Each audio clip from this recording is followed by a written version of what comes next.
Swayam Prabha. Digital India. Educated India.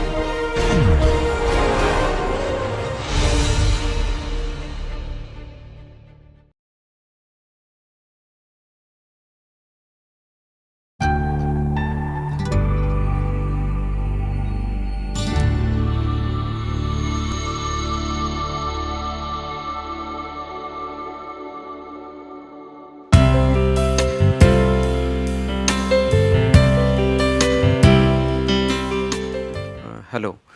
Today we will discuss about the land, its supply and management for housing development. We have already talked about the land, how important it is to create large amount of housing. So, it is very important to have a discussion on the its process for supply, its assembly and its disposal. So, for this subject we start from the discussion where we identified the key barriers or key problems which were the reason for not achieving the housing for all. These are the major concerns. Out of that we discussed that housing affordability, availability of the land, speedier technology and system, institutional and policy framework which we discussed last day, and building materials, skilled and unskilled labor and standards, norms and schedules. So, out of that this particular item we discussed last day, that policy and legal framework and institutional framework we have already discussed. So, today we are going to discuss the issue of land. So, for this these are the essential elements to cover to discuss about the land and its supply. So, first is the concept of land cover and land use. Second is the how the land value works, what is the dynamics of land value in a urban system or urban areas, and then some ideas about the land tenure and rights, and lastly how the land supply and its managements are covered. So, today we will just mention the land supply, whereas next lecture we will discuss more about the land supply. So, land cover and land use both are used frequently. Land cover basically is the natural cover over the earth's surface. It may be water, it may be vegetation, green area, agricultural area. So, these are land cover, and land use basically represents the man made elements. For example, when we build townships, when we build infrastructure or housing, all those becomes the man made elements which we call it land use. So, land cover is existing and land use is kind of futuristic. So, that is the basic difference. So, land cover data documents how much a region is covered by forest, wetlands or impervious surfaces, agriculture and other land and water types, everything. And land use shows how people use the landscape, use the land for their development, conservation and also mixed uses. So, land cover and land uses typologies can be different based on the context and based on the geographical region. Now, how we define land? Basically, land is the most important resources which is limited, it cannot be created. We basically cannot create land in a bulk scale except few parcel of land which is reclaimed from some sea land or some river banks, but those are not a substantial substitute for land as required for the urbanization. So, by and large land cannot be created, it is a limited resource and very important resource. Then not only that, the water, air and other resources like green vegetation which is tied within the with the land, that is another important feature.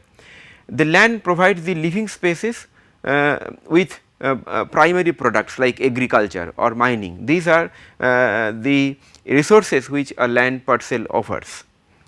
Then land is such a precious resource. Frequent wars were fought between people in which we have seen in the history, and even right now if you see the major conflicts nationally and internationally, the most of the wars occurred due to the right for the land.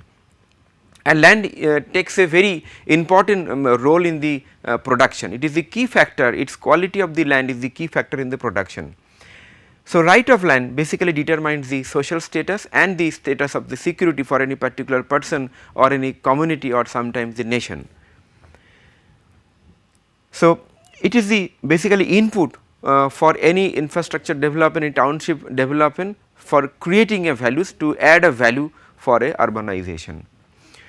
And conversion of land is inevitable because population is increasing and it is ever increasing. With the increased urbanization we cannot avoid the conversion of the land. So, conversion of land is inevitable. The challenge is how we can convert the land keeping the concept of sustainability, keeping the concept of sustainability of the region and the land cover and land and the green and this environment. That is the challenge that we will deal in the coming lectures.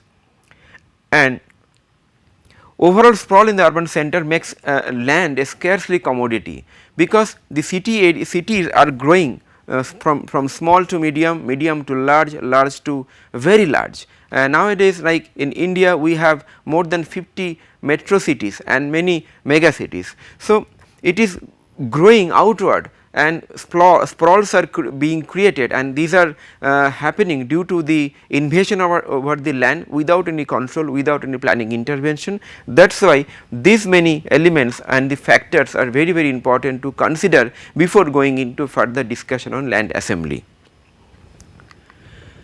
So, we categorize land uses when we make the township or we make a new development, new infrastructure development, we make the we categorize the land uses in different category, and not only that, we also use specific color combination for different type of land use. For example, residential, it may be very faintly readable, may not be readable, it is residential, usually we show it by yellow, industrial by purple, and cultural, institutional and educational, sometimes we write as public, semi public area, which we show by red color, and commercial with blue colors, and transportation with grey. Transportation includes the transportation terminal and roads, railway tracks, everything. And here the recreational open space and water body, like the overall city level recreational open space which can be used for the public purpose. So, this is shown in dark green, whereas urban agriculture is shown as in light green, and sometimes service and utilities are also shown for the city with the respective color code, which is a little brownish color. So, now this is the urban land use categories. By and large, we show the major land use in a city plan. I will show the example how we show the land use in a gross land use pattern. So, there is a concept of gross land use and net land use. Before I go to the example, let me discuss that part also.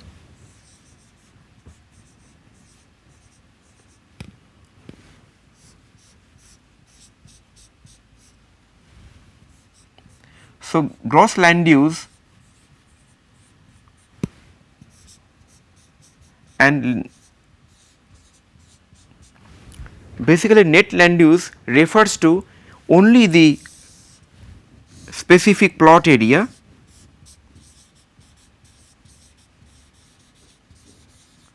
under use. For example, if we speak about the residential area, so net residential plots, net residential lands which is utilized for the residential purpose, that is called net residential land use. Okay.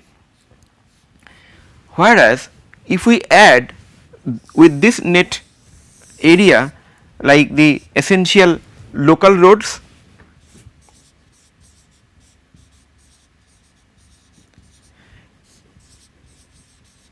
local green areas, green or recreational areas,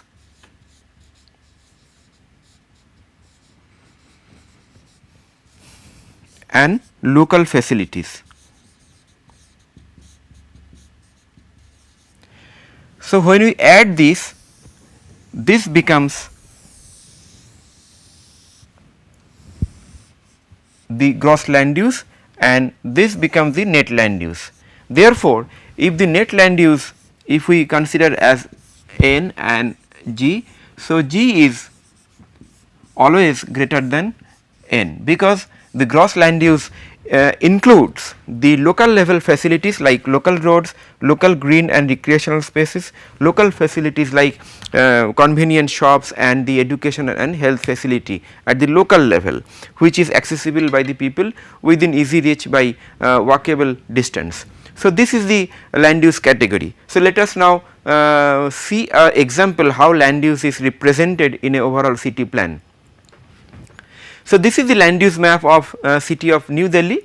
This is taken from Delhi master plan. You can see the land use category here. The yellow represents the gross residential area. That means, if you take a zoom in of this area, we will see that within this area there will be all these local roads, local green areas, local facilities.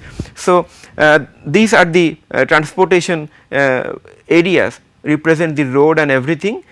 Blue and red, the color code mentioned here, red as commercial, whereas the color code shown earlier represent basically URDPFI standards, that is urban development, urban and regional plan formulation guidelines. It is by government of India, Ministry of Urban Development, but somehow they have adopted a little different color code. So, they have adopted the red color for the commercial areas and blue color for the public semi public areas, here blue color. So, whatever, but the basic principle of showing the land use is similar, that is the gross land use they have shown, and this greens are the city level recreational area. Now, if you see this development of this city, it was a small city in the center, and slowly it grew outwards towards west, towards south and towards east, and even beyond this boundary there are huge development like Noida, Greater Noida and all those areas.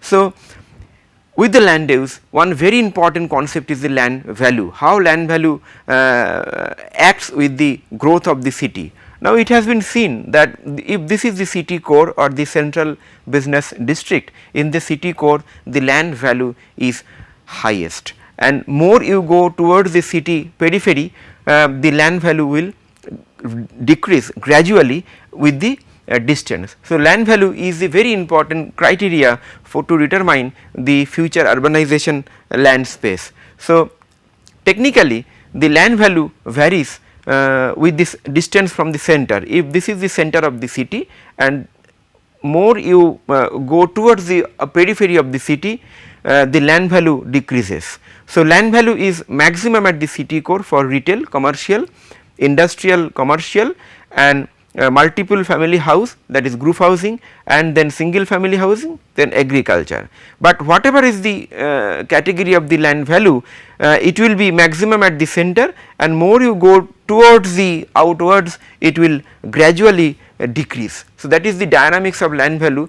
It is very important, because when we make the housing strategy for a city, so we have to identify the pockets of the land where the land value is affordable, where the new housing can come in a affordable land value. So, for that reason the land value dynamics is very important to consider in a overall planning paradigm. Not only the land value, the land use is land value and land use is very well connected with the transportation and accessibility, and it is interlinked. We will see how this is very important for the housing development to understand, to plan a housing project or a housing strategy for a city. The concept of land and transportation cycle is very important. Now, we start from this point. We have talked about the land cover and land use. When we assign a particular land use for a particular land parcel, so it becomes a land use, and land use, for example, it is a residential land use. So, if it is residential land use, the housing, new housing, with the new housing the trips will be generated. Trips is nothing but the unit of transportation, a single movement from one place to another place. For example, the one trip can be there for the house to job or job to house. So, once the land use is assigned and the area is developed as per the residential or whatever the land use, the trips are generated. When the trips are generated, then it generates the transportation needs. There will be need for the bus service, train service, local transport service, and when we provide those kind of service, the transport facility will be improved. Transport facility will improve the accessibility of this area, and this accessibility will increase the land value, and when the land value is will increase, it will add more dense land use, more compact land use, and more compact land use will generate more population will generate more trips, and vice versa. So, this is a very important cycle to understand the dynamics between the land use, the trips, and the transportation and the land value. So, this will help us when we make the strategy for a city, when we make the housing strategy for a city, that time it will be required. Okay. Now, let us have a quick discussion on the property right. Land is also a considered as a property, it is which is immovable property and is very important property in terms of development, and not only these the property and asset is also ensure the social security for the poor people. So, who owns the land, they are more secured in the society. So, land the property right is the exclusive authority to determine how a resource is used, whether that resource is owned by the government or by individual. So, this particular authority to use exclusively have different dimensions, like the right to use the particular good, here the good means land, whether you are able to use that or not. Right to earn income, whether you are able to earn income in terms of selling it out or renting it out, that is also another important part. Right to transfer the good to others, whether you are able to transfer the good from your ownership to another ownership, and also right to enforcement of the property rights, whether you are able to enforce any rules regulation associated with the land. Especially when we talk about the land as a property, you will see that our objective will be to use to earn income, to in terms of the recovery or the benefit, to transfer, and also to enforce legitimate building regulations control, so that a homogeneous and better development is ensured. So, now let us see the category of the ownership. We have basically various types of ownership: private ownership, group or community ownership, public or government ownership, and which can be open access, it is not owned by anybody. So, in private sectors or private people, individual person can own a land, here a group or community. For example, let us take the example to understand in a better way how a private land. So, private land can be owned by any private party, any private person or any company. The group ownership of land can be owned by any housing cooperative or land cooperative or some trustee or some residents association. Public land can be owned by the government, like the national park, roads, the city level bigger recreational green areas, which is owned by the public authority, like either central government, state government, or the local government. And also there are elements like ocean or the ocean fishery and the common property, common earth surface, which is not owned by any particular private group or public, but it is common, it is basically owned by the everybody. So, it is open access property. So, private property, when land is a private property, it is controlled by basically owner. The government or any other third person may not cannot control it, but government has limited power to use those power in terms of acquire and to control that land. That will come slowly how it can be controlled, but the government, it is by and large it is controlled by the owner. It is a group property, it is controlled by the joint owners of the, as a group, as a owner they control. And when it is a national or the state property, government property, it is controlled by the state. State means government, any government, and it is basically uncontrolled. Okay. Now, what are the factors which influences land supply? Now, these are the factors which influences land supply. Why it is very important to discuss, because unless we know this, we cannot understand the dynamics of land supply and the economics and the science of land supply, how it is generated and assembled at the ground. So, let us see one by one. The first is its type and category of the ownership, category and size. For example, if it is a privately owned land, it is a government owned land or group owned land, its dealing will be different. The government owned land, government can do any development work anytime. If it is a private owned land, either government can acquire them for the public purpose, or if they cannot acquire or the acquisition is not required, they can impose some control, impose some specific rules and regulation over the land. So, it depends the ownership on the ownership of the land.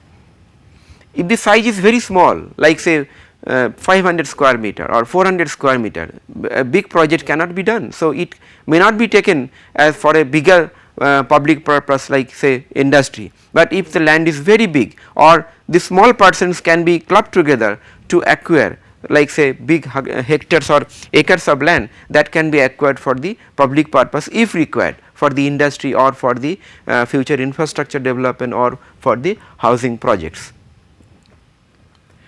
And government control like land use, change of ownership, whatever the government controls is prevalent in that particular place, it also influences the land supply. If the government control is very stringent, then land supply is very less for the bigger projects. I talked about few lectures back that about the land ceiling and regulation act. Those kinds of acts basically makes a stringent paradigm where the land conversion and assembly of bigger land parcel is very difficult. So, it is also important that whether government legal setup, legal framework is is friendly to assemble bigger amount of land or not. So, it depends on the government control. Then relative location, I talked about the land value which is decreasing when the distance from the CBD increases. The more you go from the city center towards the boundary, towards the outskirts, the land value decreases. So, it is also important part. Then effectiveness of systems and processes and land transaction, like in the government, each government, I told you last lecture that each government has the land registration department. So, the process of land registration take a specific process, specific time, some financial requirement, and this process can be long duration, it can be short duration. So, if a government is very effective and delegates or execute such transaction in a very quicker time, so definitely the land transaction and land assembly will be very quicker and more in number. So, it depends on the effectiveness of the system. And then last but not least, the regional planning and policies and urban planning and policies is very important. The policy related to land, especially the zoning of the land, where the future urbanization will come and take place and where the future urbanization will not come and will not take place, and which are the land which will keep conserved for the agricultural purpose. So, in a regional planning perspective and the policies, this will tell us about the specific land use regulation in a regional context. So, these are the factors which affecting or influencing the land supply in an urban area. So, now let us summarize. We discussed the land is a very important element in housing development. Without discussing the basis of the land supply, we cannot go to the other units like finance or technology or any other planning matters. So, because of the population increase, population is ever increasing, and because of the population increase, urbanization is inevitable to come and land conversion is inevitable. So, that urbanization converts the land cover to specific land use. Now, the challenge is how we can specify the land use in a scientific way, in a sustainable way for the future. Then land uses are represented through different categories and colors. We discussed like residential, commercial, institutional or public, semi public, then industrial, then green recreational area including water bodies, then agricultural urban agricultural area, transportation and the utilities. So, every land use has their different color codes and we use by the color, and not only that we discussed about the gross land use and net land use, where we discussed the net land use represents only net plot area under the use, and when you add the local areas like local roads, local green and recreational area, local facilities, with that it becomes the gross land use. So, gross land use is always bigger than the net land use, and in land use plan for a city we basically show the gross land use, not the net land use. However, when you do the local level plan for making housing development, definitely we have to see the net land use, so that we can have a estimate of actual land availability at that particular place.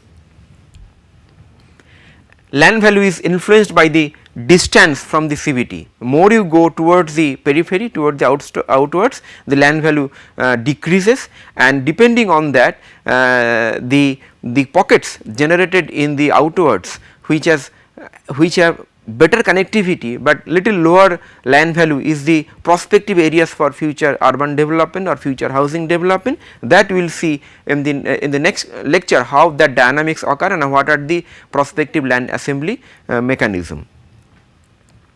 And not only that, land value has the direct relation with the connectivity and city profile. We have seen that land value is increased when the connectivity increases, and connectivity increased when the more population and population pressure is increased, and more population pressure is increased when the new land use is assigned and housing is developed, and when the new land use is assigned when there is a increase of land value and prospective future urbanization. So, it is a cyclic order by which every element like land value, land use and connectivity is connected.